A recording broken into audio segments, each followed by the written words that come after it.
My name is Julia Bennett. I'm 32 years old, and I work in commercial property management in a mid-sized city in the Midwest. My life has always been predictable in the best way. Early mornings, clean schedules, problems with clear solutions.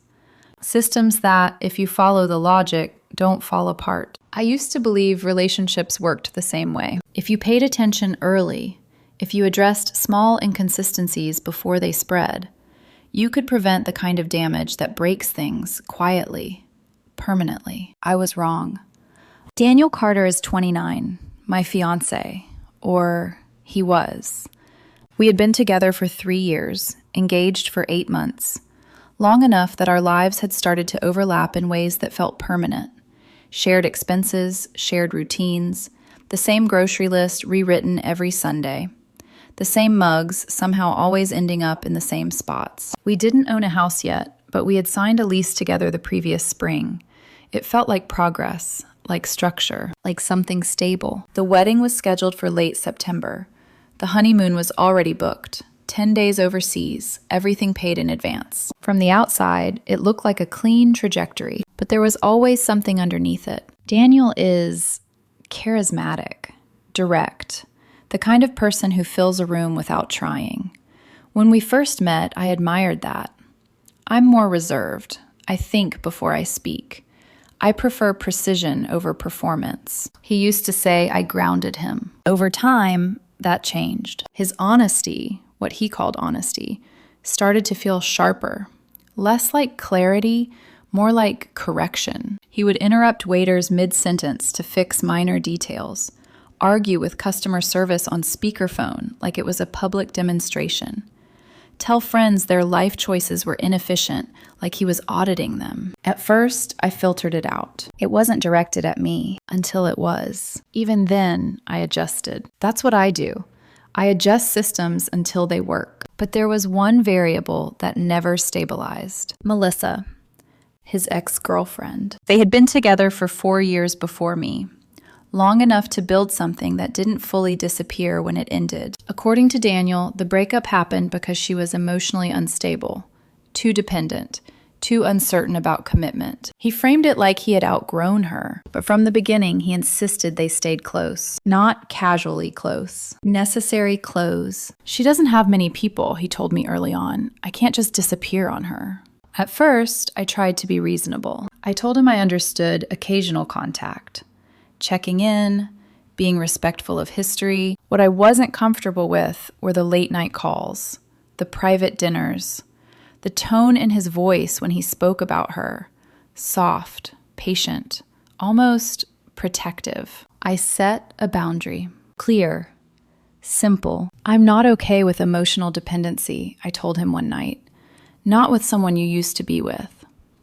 He didn't argue. He smiled slightly, like I had said something naive. You're overthinking it, Julia, he said. Adults can maintain mature relationships. I didn't push, not endlessly.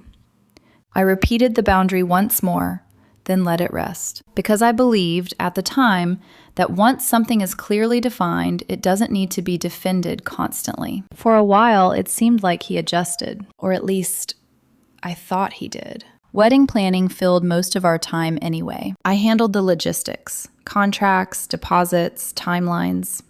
That's where my brain works best. Daniel handled everything else, or at least he tried to, which mostly meant calling vendors and correcting them. If a florist didn't respond within an hour, he sent follow-ups that sounded like performance reviews. If I suggested we let something go, he would look at me like I had suggested lowering a standard that mattered. You're too comfortable with mediocrity, he said once, casually, while reviewing centerpiece options. I remember pausing, just for a second, not reacting, just noticing. The only topic I didn't compromise on was Melissa. He never directly said he wanted her at the wedding, but she was always present in conversations, in passing comments. It would be awkward if she found out later, he said once, scrolling through something on his phone. She'd feel abandoned. That word. Abandoned. He used it often when talking about her, like she was something fragile, something unfinished, something that still belonged to him. I don't want her involved, I said calmly.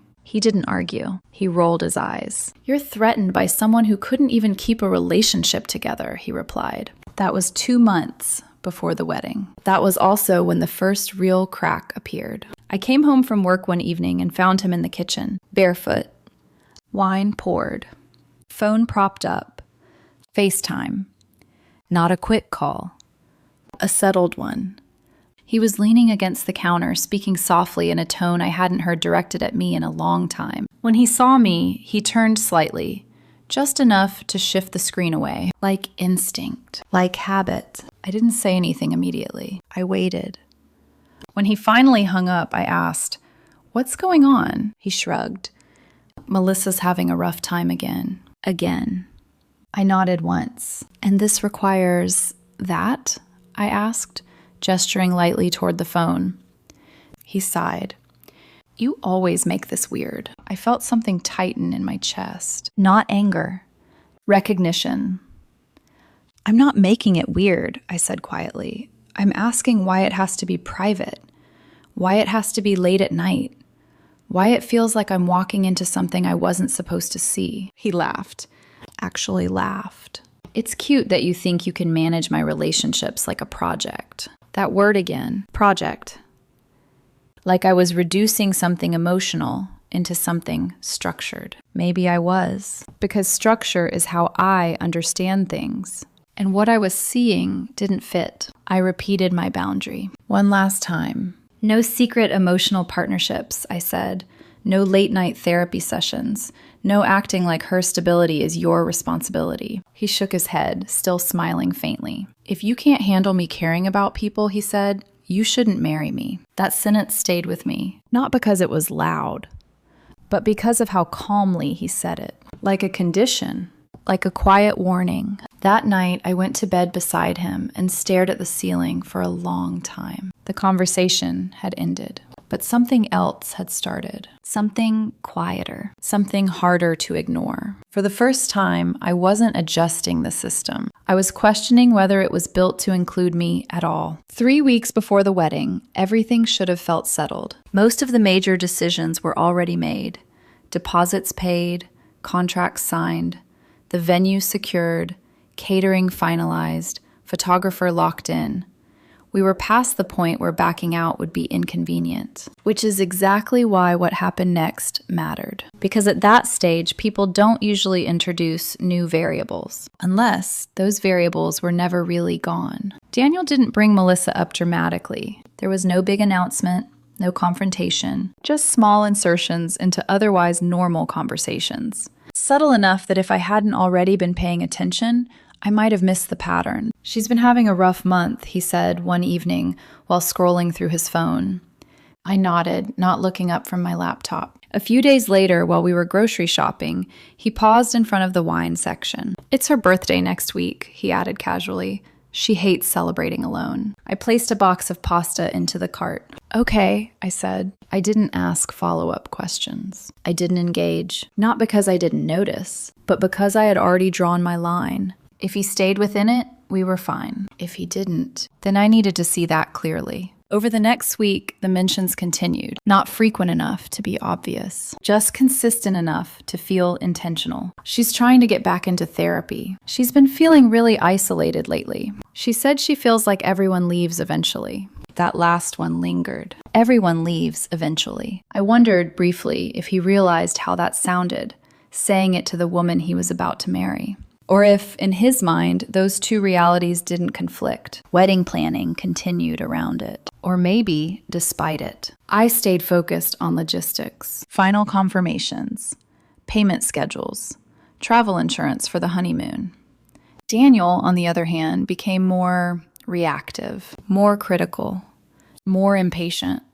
If a vendor took too long to respond, he escalated immediately. If something didn't meet his expectations, it wasn't just wrong, it was unacceptable. "You'd let anything slide if it's good enough, wouldn't you?" he said one night, reviewing table arrangements. I looked at him.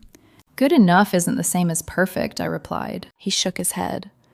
That's the difference between us. I didn't argue, because the difference between us was becoming clearer in ways that had nothing to do with centerpieces or timelines. It was about priorities, and how those priorities shifted under pressure. The moment everything crystallized happened on a Sunday afternoon. We were sitting at the dining table, the same table where we had reviewed budgets, guest lists, seating charts, the same table where things had always felt manageable. I had my laptop open, going over the final numbers for the honeymoon. Flights were fully paid, hotels non-refundable at that stage, travel insurance details pulled up on the screen. It was routine, familiar, controlled. Daniel sat across from me, unusually quiet, not distracted, not irritated, just composed. That should have been my first signal.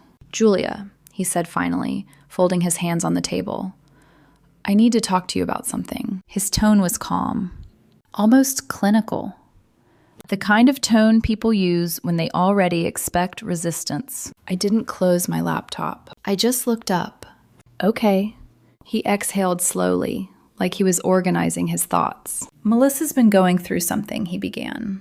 "The woman she was seeing left. Suddenly. No explanation." I waited. "She's not handling it well," he continued. "She reached out to me." Of course she did. I kept my expression neutral. "What does that mean?" I asked. He leaned back slightly. "She needs support," he said. "Real support, not just texts or calls." I felt something in my chest go still. "What kind of support?" I asked. He didn't hesitate. "She wants me to be there, physically, for a few days." I nodded once. "When?" He held my gaze. "The week of our honeymoon." The words didn't land like a shock. They settled. Quietly. Like something that had been building toward this exact moment all along. I closed my laptop slowly. Not abruptly. Just deliberately. "And what are you suggesting?" I asked. "That we reschedule," he said. "It's not a big deal. We can push the trip back a few months." A few months, like time was flexible, like meaning was flexible. "Marriage is about adaptability," he added, "about showing up for people when they need you." People. Not me. Not us. People. I watched him carefully. He wasn't embarrassed. He wasn't conflicted. He was mildly annoyed, like he expected this to be a conversation about logistics, not about boundaries. "It would only be part of the week," he continued. "We'd still go, just later." I didn't respond immediately. I was listening, not just to what he was saying, but to how he was saying it. There was no hesitation, no awareness of what this actually meant. Then he said it. The sentence that clarified everything. "She needs me that week. The honeymoon can wait." And just like that, everything aligned. Not emotionally, logically.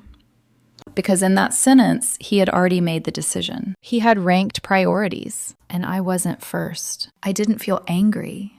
I didn't feel hurt.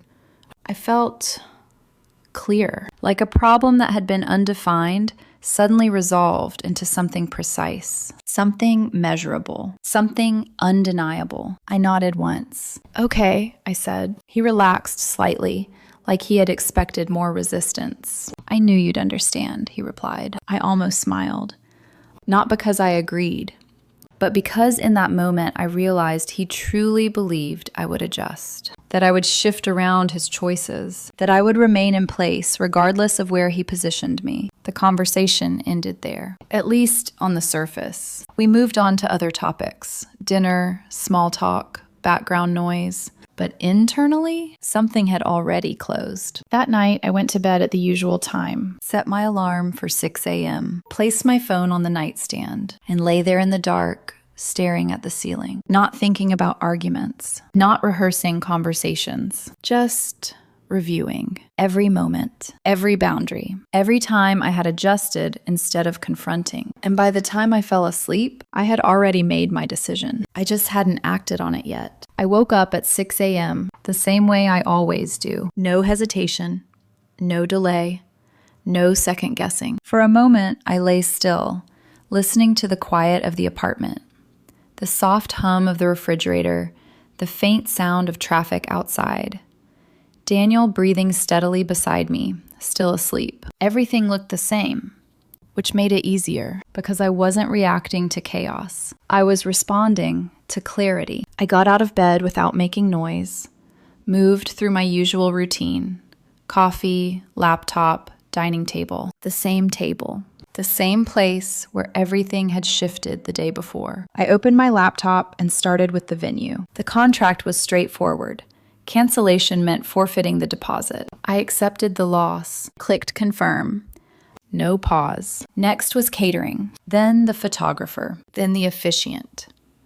Each email was short, direct, professional. No explanations beyond what was required. No emotion, just decisions. By the time I reached the airline, I had settled into a rhythm. Flights converted into credits. Partial recovery. The honeymoon hotels were non-refundable. I closed that tab without hesitation. Some costs are not meant to be recovered. By 9:30 a.m., the wedding was no longer happening. Not hypothetically. Functionally.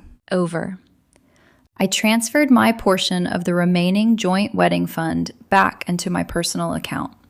Then I opened a spreadsheet. Every cancellation fee, every remaining balance, every adjustment. Clean, transparent, final. Daniel was still asleep when I finished. I sat at the table with my coffee, the same place we had been the day before, waiting. Not for a reaction, just for the moment to arrive. Around 10:15, I heard movement in the bedroom. Footsteps. The sound of the bathroom door opening. Water running. Routine. Predictable.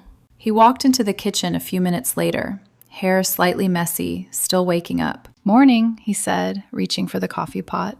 "Morning," I replied. He poured himself a cup, leaned against the counter, and took a sip. Then, like nothing had happened, he continued the conversation from yesterday. "I was thinking more about what we talked about," he said. "We should probably call the honeymoon off. Melissa really needs me that week." I watched him, not with anger, not with disbelief, just observation. He framed it the same way. Temporary, reasonable, expected. "We can push the trip," he added. "A few months maybe, once things settle." I let him finish. Every word. Then I said, calmly, "That's fine, it's already canceled." He paused mid-sip, lowered the cup slightly. "What?" "The honeymoon," I said. "It's canceled." He blinked. Confusion first, then something sharper. "What do you mean it's canceled?" I held his gaze. "The venue is canceled. Catering, photographer, officiant, everything." The silence that followed wasn't loud. It was heavy, dense, like the air had shifted. "You're joking," he said. "I'm not." His confusion to irritation, irritation to anger. "You don't get to just do that," he snapped. "That's not your decision to make alone." I nodded slightly. "I agree," I said, "which is why I'm not asking permission to end a relationship where I'm second." That landed, not because it was dramatic, but because it was precise. "You're overreacting," he said immediately. "This is insane, Julia. It's 1 week." "It's not about the week," I replied. "Then what is it about?" "Priority." He scoffed. "You're twisting this." "No," I said quietly. "I'm taking it exactly as you said it." He pushed off the counter, pacing slightly now. "You're punishing me for helping someone," he said. "That's what this is." I didn't interrupt. I let him speak, because I had already heard this argument before, just in smaller pieces. "I'm not punishing you," I said when he finished. "I'm responding to what you made clear." "And what exactly did I make clear?" he demanded. "That when it matters," I said, "I'm negotiable." He shook his head, frustrated. "That's not what I said." "It is," I replied. "You just didn't say it directly." I stood then, not abruptly, just enough to meet him at eye level. "You said she needs you that week," I continued, "and that the honeymoon can wait." "That's not ranking," he argued. "That's being a decent person." "Then answer me one question," I said. He hesitated, just slightly. "If I hadn't canceled anything this morning, would you have still gone to her that week?" There it was. The only question that mattered. He didn't answer immediately. It wasn't a long pause. 2 seconds, maybe less, but it was enough. "Yes," he said finally, "because she asked first. And because I didn't think you'd actually leave over it." I nodded once. There it was. Not hidden. not softened. Clear. And in that moment, everything that had been uncertain wasn't anymore. I reached for my left hand, slid the engagement ring off slowly. Not dramatic, not angry, just deliberate. We're not getting married, I said. His eyes dropped to the ring, then back to me. You're being cold, he said. I'm being clear. You're throwing away 3 years over this? We're ending it over alignment, I corrected. He laughed bitterly. You don't even try to work through things. I did, I said, months ago, when I set the boundary you ignored. That's not fair. It is, I replied. You just don't like the outcome. He ran a hand through his hair, pacing again. Fine, he said suddenly. Then I won't go. I'll tell her I can't. I'll cut back, if that's what you need. I watched him carefully, not what he was saying, but why he was saying it. If I hadn't done this, I asked quietly, would you have made that decision on your own? He didn't answer, because he didn't need to. We both already knew. I don't want to be chosen second and corrected later, I said. That's not what this is. It is, I replied. You just didn't expect me to treat it like it was. The room felt different now, not tense, just finished. I've already contacted the leasing office, I added. We can terminate early or transfer it to one person. I'll cover the penalty. He stared at me. You've planned all of this already? Yes. You're unbelievable, he said. I know, I replied softly. That's why I didn't argue. By noon, we weren't a couple anymore. Not because of a fight, but because there was nothing left to negotiate. I moved out 4 days later. Not because I was in a rush, because staying would have created friction where clarity already existed. The lease was in both our names, but the terms were simple. Early termination meant a penalty equal to 2 months' rent. I told Daniel I would cover it. All of it. Not as a gesture, as a decision. Clean separation requires clean edges. He didn't agree at first. You're being extreme, he said, standing in the doorway while I sorted through kitchen items. We can just stay here until the lease ends. I didn't look up.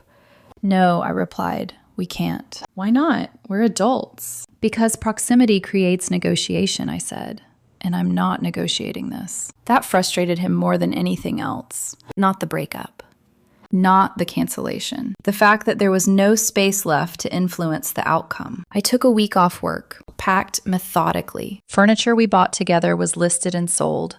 The money split evenly. Items purchased individually stayed with the person who bought them. Everything documented. Photos, messages, simple written confirmations. No ambiguity. No future arguments. Daniel watched most of it happen with a mix of irritation and disbelief. Sometimes anger. Sometimes something quieter. One evening, he tried a different approach. He leaned against the doorframe while I was packing books. We're throwing away 3 good years over pride, he said. I placed another book into the box before answering. No, I said. We're ending it over alignment. You keep saying that, he replied, like it means something. It does. To you, he said, not to people who actually know how relationships work. I closed the box, looked at him. Compromise doesn't apply to being second in your own marriage, I said. He didn't respond to that. Because again, there wasn't a counter-argument, just discomfort. On the 4th day, I signed a short-term rental across town. Smaller. Month to month.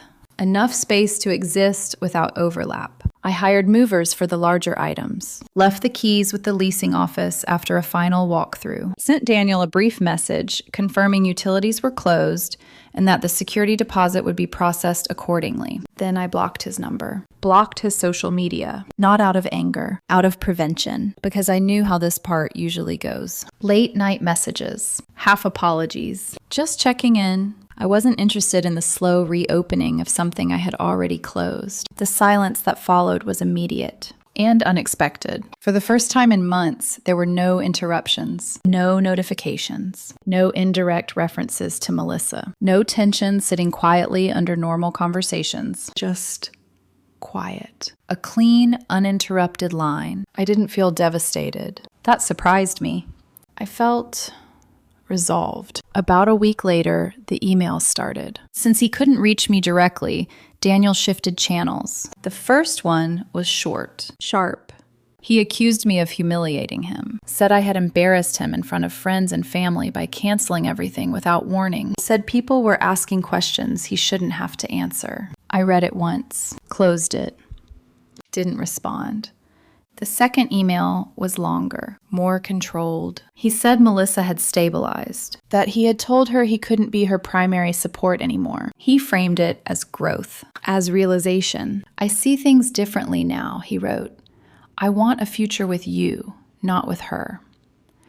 He suggested we meet, like adults, he added. I didn't answer immediately, not because I was tempted, because I wanted to be certain, not emotionally, logically. So I reviewed everything, the timeline, the conversations, the hesitation, the admission. He had planned to go to her. He had expected me to stay. That wasn't confusion. That was assumption, and assumptions reflect belief, I replied once. Brief, direct. I don't question your intentions. I question your priorities. I told him I wasn't interested in rebuilding something where my position had to be negotiated. I wished him well and asked him not to contact me again unless it was related to final paperwork. He responded within minutes. Different tone this time, less sharp, more frustrated. You're rewriting this to make yourself the victim, he wrote. Real relationships require flexibility. You'll end up alone if this is how you handle conflict. I didn't respond. 2 days later, he showed up at my new place. Not aggressively, just there. Knocking. Steady. Patient. I stood on the other side of the door. Didn't open it. Julia, he said, can we just talk? No, I replied. There was a pause. I came all the way here. That doesn't change anything. Another pause, then softer. You're really going to end it like this? It's already ended, I said. My voice didn't shake, didn't rise. This isn't appropriate, I added. If you come back uninvited again, I'll consider it harassment. Silence, then footsteps, then nothing. After that, the emails stopped. The quiet returned, but the fallout didn't stay contained. Within 2 weeks, mutual friends started reaching out, carefully, not confrontational, just curious. A few of them had heard a different version. According to Daniel, I had panicked, overreacted, turned a minor scheduling conflict into something dramatic. I expected that. He was good at narrative, at framing, at making things sound reasonable. I didn't counterattack. When asked directly, I gave the same answer every time. He chose to be physically present for his ex during our honeymoon week, I said. I didn't see that as compatible with marriage, so I ended it. No embellishment, no emotion, just facts. Most people didn't have a follow-up after that because the facts didn't require interpretation. One of his friends tried to mediate. She's always been the caretaker type, she told me over the phone. You knew that. I knew she liked being needed, I said. I didn't agree to come second to that need. There was a pause, then a quiet, that's fair. Through mutual circles, I learned something else. Daniel did spend that week with Melissa, not in some dramatic, romantic way, just there. At her apartment, groceries. Late-night conversations, exactly what he had described. When I heard that, I didn't feel jealous. I felt confirmed, because if he had truly believed we still had a chance, he would have created distance. Instead, he stepped fully into the role he had defended. Around that time, he made one last attempt. Indirect. A package sent to my office. Inside were a few things I had left behind, and a note. Short, handwritten. No accusations this time. No defensiveness. Just one line. I hope one day you understand that love isn't a competition. I read it once, then placed it back into the envelope. Filed it with the rest of the wedding paperwork. Not out of bitterness. Out of closure. I treat endings the same way I treat contracts. Once terminated, they are archived. Not reopened. The strangest part wasn't the ending. It was how quickly everything after it made sense. Within a few weeks, my routine stabilized again. Work, gym, evenings at home, no interruptions, no emotional negotiations disguised as conversations, No quiet tension sitting beneath ordinary moments. For the first time in months, I wasn't adjusting. I was just living. About a month after everything ended, I ran into Daniel at a mutual friend's engagement party. I considered not going. Avoiding it would have been easy, justifiable, but avoidance creates its own kind of weight, and I wasn't carrying anything anymore, so I went. The venue was loud, warm, filled with people who were celebrating something simple and uncomplicated. I arrived, congratulated the couple, kept conversations light. For most of the evening, Daniel stayed on the opposite side of the room. If someone didn't know our history, they wouldn't have noticed anything unusual. He looked composed, confident, exactly the same. Eventually, he approached. No drama. No hesitation, just direct eye contact. "We should talk," he said. I studied his expression for a moment, then nodded. "Outside," I replied. Public setting, controlled environment. We stepped out onto the patio, away from the noise, but still within view of the crowd. He leaned against the railing. I stayed standing. There was a brief silence. Then he exhaled. "I've been thinking," he said. I didn't respond. I let him continue. "Melissa's doing better," he added. "She's actually seeing someone new now." There was something underneath that statement. Not relief. Not quite resentment. Something in between. I realized I overextended myself, he continued. For years. I nodded once. He watched me closely, like he was trying to measure my reaction. "You were the only one who ever called me out on it," he said. I said nothing. Because acknowledgement isn't the same as change. He shifted slightly, then said, "I thought you'd fight harder." That caught my attention. Not emotionally, conceptually. "Fight?" I repeated. "Yeah," he said. "Argue, push back, try to fix it, not just walk away." I tilted my head slightly. "You wanted me to convince you to choose me?" I asked. He frowned. "That's not what I'm saying." "It is," I replied calmly. "You expected resistance, negotiation, not a decision."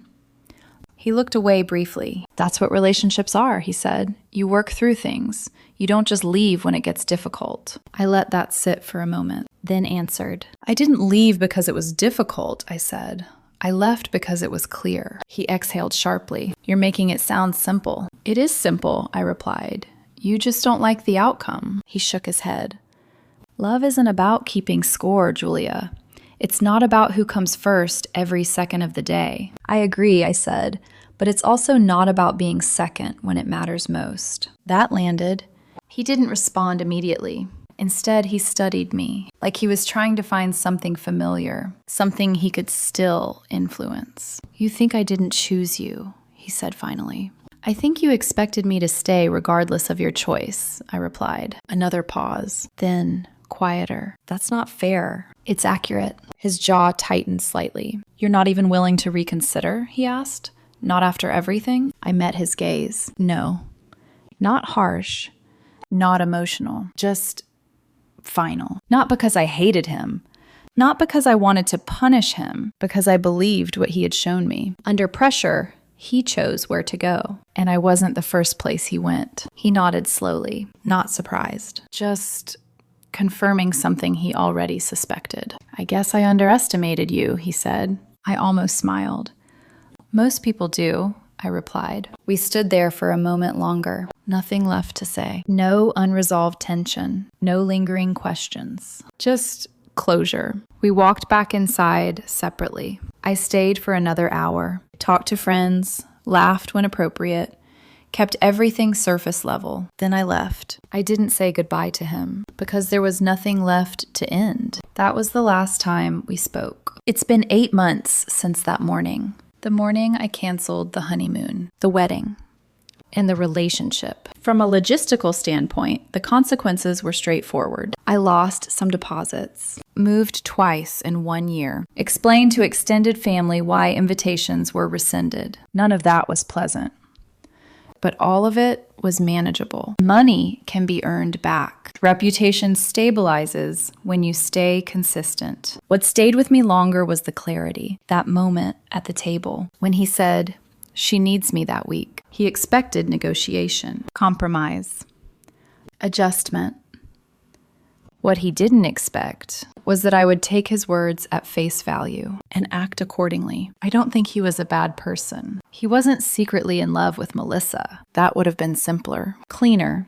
He just needed to feel indispensable to her, to everyone. And when you try to be everything to everyone, someone always ends up second. I refuse to be that someone. Since then, I've dated carefully, slowly, not looking for perfection, looking for consistency, for alignment, for someone who doesn't make me question where I stand when things get complicated, because that's when it matters, not when everything is easy. Occasionally, I hear updates about Daniel through mutual acquaintances. Nothing dramatic.